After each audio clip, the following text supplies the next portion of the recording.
Најпознатата вонвременска приказна за најголемата, но и најтрагична љубов на Шекспировите Ромео и Јулија е вечна инспирација на уметниците.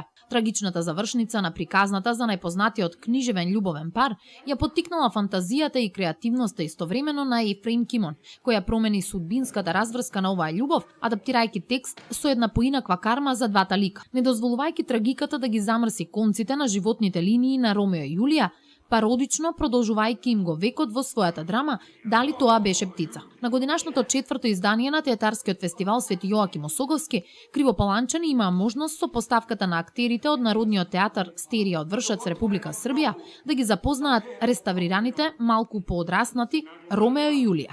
Во режија, сценографија и костимографија на Филип Маринковиќ, неприкосновените актери од Вршац ги донесоа на сцената преживеаните јунаци кои беа налик обични смртници, нормални и исти како секоја возрастна брачна двојка – Ромео и Јулија. Тие живеат во заедница каде секојдневните премнежија и проблеми ја запретале жарта и страста љубовна. Па негодуваат, си приговараат еден на друг, мудруваат и се зајадуваат.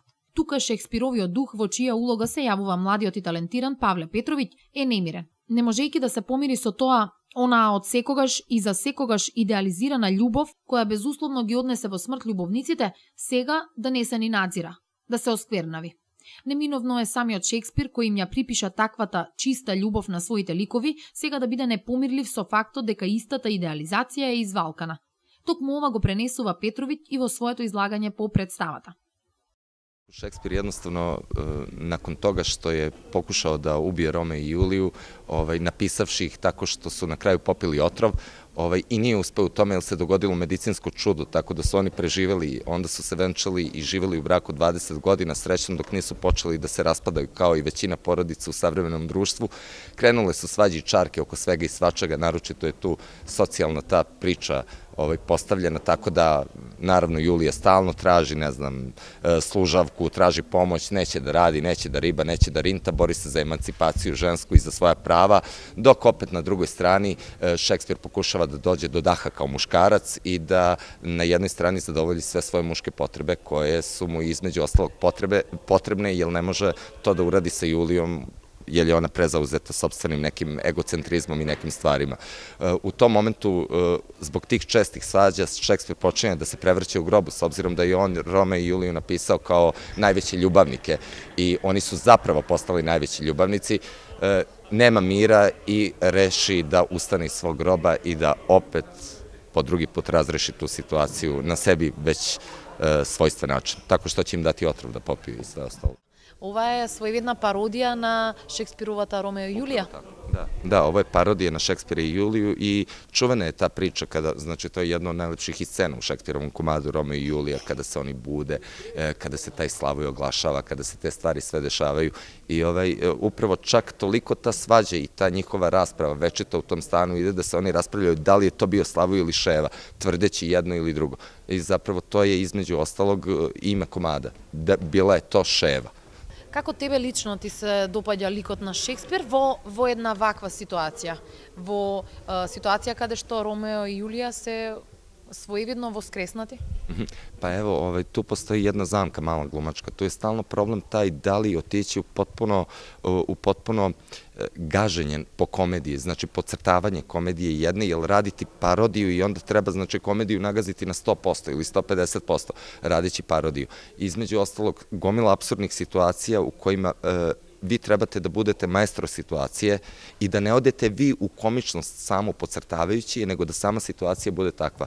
Tako da onda je malo bilo komplikovano raditi u principu, ali zadovoljstvo s ovom ekipom. Uvek i bilo mi je dobro, zato što rad uopšte na nekoj takoj zloći kao što je Šekspir u ovoj priči je stvarno dobar.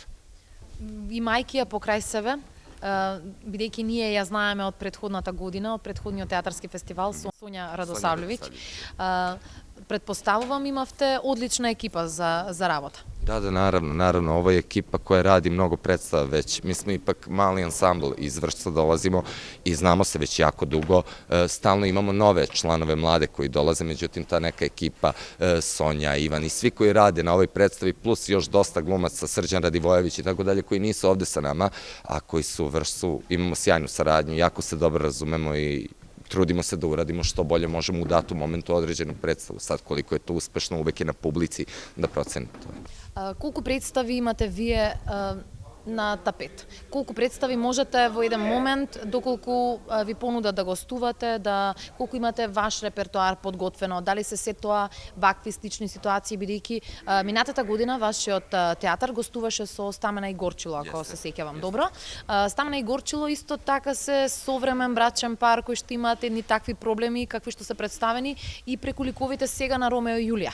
Дали истиот режисер работеше на представата? Ne, nije od istog režisera. Stvar je u tome što prosto to je jedna aktuelna tema. Mislim, to je samo jedna od aktuelnih temi, ali uopšte brak, porodica, očuvanje tog jezgra socijalnog je trenutno najveći problem u celom svetu. Razvoda je previše, ljudi se mnogo svađaju, jednostavno zauzetost poslom, pretrpanost informacijama izazivaju kod ljude ogromne frustracije i onda ljudi to na kraju iskale u kući i tako dolazi do razvoda čestih i nesuglasica ogromnih koje dovode do toga. Tako da između ostalog to je samo jedna tema i slučajno se potrefilo da sad i ove Romeo i Julija i da Stamena i Gorčilo pričaju o tako nečemu. Što se tiče repertoara, imamo jako šarenolik repertoar, znači tu imamo i klasike poput Čehova i tako dalje, imamo i modernije stvari i da sad imamo modernizacije određenih klasika odrađene i baš se trudimo da što šarenoliki repertoar uradimo koliko nam naravno mogućnosti dozvoljavaju i koliko nam uopšte ansambl dozvoljava, veličina ansambla. Петровиќ настрана од поставката се осверна и на театарската сцена во Вршац, на впечатоците од гостувањето на интернационалниот фестивал во Крива Паланка, задоволен што фестивалот успешно екзистира низ годините. Осврнувајќи се накратко и на Вршац, театарските збиднувања кај нив и на своите почетоци во театарскиот свет. Споминавте дека за прв пат гостувате вие во Крива Паланка. Колку време сте овде? Колку време престојувате овде? Дали имавте можност да прошетате низ градот? Дали го посетивме нашиот манастир Свети Јоаким Осоговски? И какви се вашите впечатоци кои што ќе ги понесете и пренесете во вашиот роден град? Da, upravo smo u tom manastiru i smešteni i predivno je, zaista. Ja moram da se zahvalim još jednom domaćinima i Krivoj Palanci i svima ovde koji su nas ugostili, koji su nas udomili, stvarno fenomenalno. Ja se nadam da ćemo ikada imati šanse da se odužimo bar upola ovoliko koliko ste vi nama pružili kada smo došli ovde. I jedna ogromna zahvalnost sada je od celog ansambla, ovo što ja sad govorim. Kriva Palanka je lepa jedna sredina, deluje mi mirno, deluje mi tiho, uopšte mi ne deluje bučno i mislim čak da bi ovde, to sam rekao prvi put kad sam došao, odnosno čim smo ušli unutra, kako sam video krajolik i ona brda predivna i sve ono kad smo skrenuli prema manastiru, rekao sam ovde bi mogao da živim, to je nekako za mene ideal.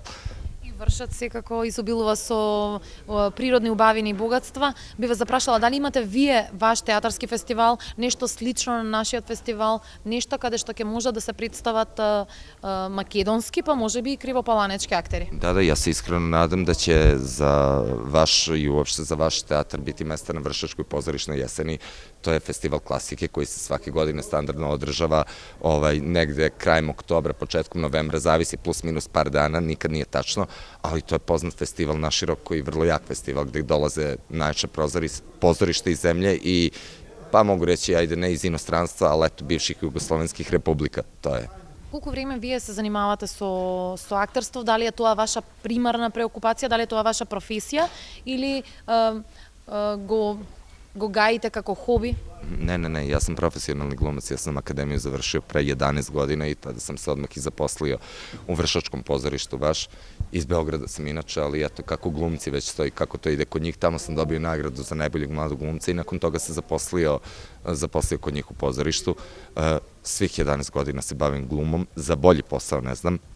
I niti bi se bavio ičim drugim, to je prosto kada vam neko da mogućnost da se sa 30 ili 40 ili 50 godina igrate, negde još vam daje igračke i na kraju vam i plati to, a sve to nekako da bude kontrolisano i još zanimljivo nekoj publici, ja mislim da lepšeg posla tog nema, zaista.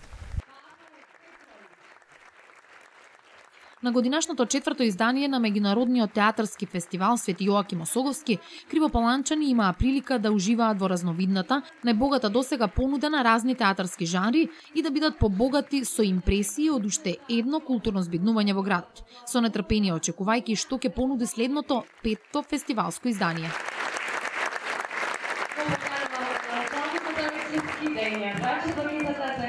Четврто учество на нашиот меѓународен театарски фестивал Свети Јоаким Осоговски.